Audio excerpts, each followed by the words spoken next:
Let's bring in Josh Lederman. He is a foreign policy reporter for the Associated Press. And again, it's just mind-blowing, Josh. I mean, one, the president says, he was kind of teasing the media, saying, wouldn't you love to see what's in the letter and how much do you got? And the letter was fascinating and interesting. And then a little later he says, no, I haven't read the letter yet at all.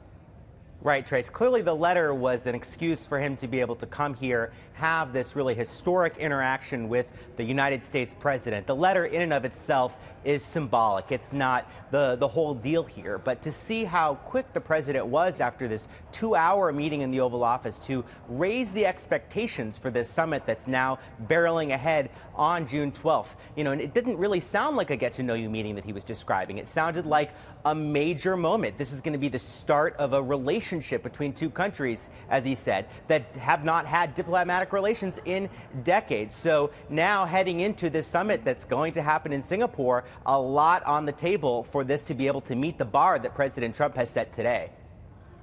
Yeah, and if you missed it, we've been talking about this now for the better part of an hour. I want to play some more sound from President Trump as he came out and he was talking to reporters about the relationship between the United States, the evolving relationship between the United States and North Korea. Watch this. Well, I think they're okay. I mean, I think they're good. Is it like the relationships we have with a couple of other countries? Probably not, right? But I think the relationship we have right now with North Korea is as good as it's been in a long time. They had no relationship under the previous administration. There was nothing. It was nothing. They were explaining. It was just a nothing. Nothing was done. Hey, folks, this should not be up to me. This should have been handled a long time ago.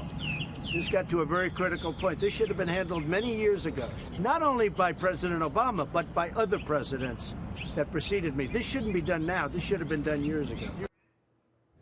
And here's the amazing thing about this, Josh, is that everything seems like it's going forward and doing very well right now. But, the funny thing is you talk about, the South Koreans, they believe that Kim Yong Chol, the #2 man in North Korea, is a very bad guy. They believe he was behind an attack on a naval ship back in 2010 that killed 46 sailors. And we believe that he was behind the attack on Sony Pictures. So this isn't a guy who's very coveted in the United States, and all of a sudden you have this mini summit at the White House today that's leading to this June 12th summit. This is moving at breakneck speed.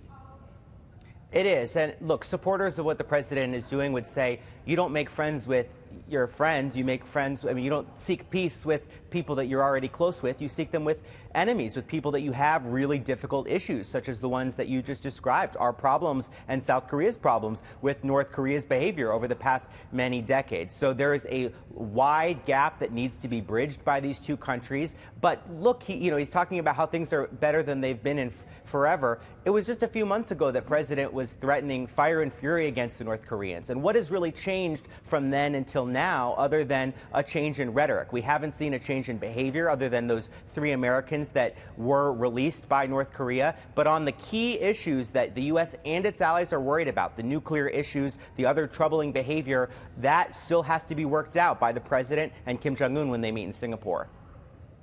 Yeah, and if people are thinking that this is, all about Lucy and Charlie Brown and moving the football again, this man, this Kim Yong Chol who came here, he has the ear of Kim Jong Un. We know that. He was at both of the meetings with President Xi in China. He was at both of the summits with South Korea. He was right next to Kim Jong Un, and he's the one that delivered this letter to the president today. And Josh, my question to you is, the letter really wasn't read, but it seems like the letter really isn't that important. It's kind of a symbol, if you will, for the fact that, Kim Jong Un is saying, okay, this is my token of respect for the President of the United States. I'm going to write him a letter.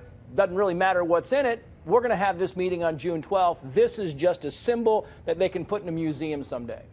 That's right. It's a show of respect, one leader to another, and it's an effort to try to correct what was a show of disrespect that President Trump was complaining about only a week and a half or 2 weeks ago when he canceled the summit. So North Korea trying to show, we're here, we're ready to actually make this go forward. But the other symbolic part of this that we shouldn't lose track of is how significant this will be back at home in North Korea. This type of Oval Office reception, a senior North Korean in the White House with the president, very significant, and the kind of relationship with a major world power that North Korea has wanted to be able to project to its people for quite some time. Yeah, we were stunned by the president talking about ending the Korean War after so many years. I want to play this soundbite because this is fascinating. Watch. We talked about it. We talked about ending the war. And, you know, this war has been going on, it's got to be the longest war, almost 70 years, right? And there is a possibility something like that. That's more of a signing of a document that it's very important in one way. Historically, it's very important. But we'll see. We did discuss that, the ending of the Korean War. Can you believe that we're talking about the ending of the Korean War? And look, nobody's talking about reunifying North and South Korea right now, but still, I mean, symbolism goes a long way. And when you're talking about the president of the United States saying on June 12th, we could sign a document that could end the Korean War after decades and decades and decades, that in itself is significant. Josh. It's hugely significant, Trace, and it's also going to create some anxious allies for the U.S., especially in places like Japan, where they're going to say, now hold on a second, we have a whole lot of work to do before we're talking about ending the war that has been in existence for decades, that armistice agreement in place. You know, there's a whole lot that has not yet been ironed out, and for the president to be already talking about how we're going to end this, possibly within a couple weeks, seems to suggest a rush to have conciliation with North Korea that might not be backed up by the kinds of facts that our allies, specifically in the region, really want to hear about. Yeah, and in the first part of this, and then I'm going to let you go, Josh, the first part of this news conference the president held, he made it very clear this is a process, right? It's a process. It might take several meetings. And then he jumped in and said, well, we're going to end the Korean War, and then who knows what's going to go on after that. But it really will be maybe months, maybe years, going to take a long time, but this is certainly a step in the right direction.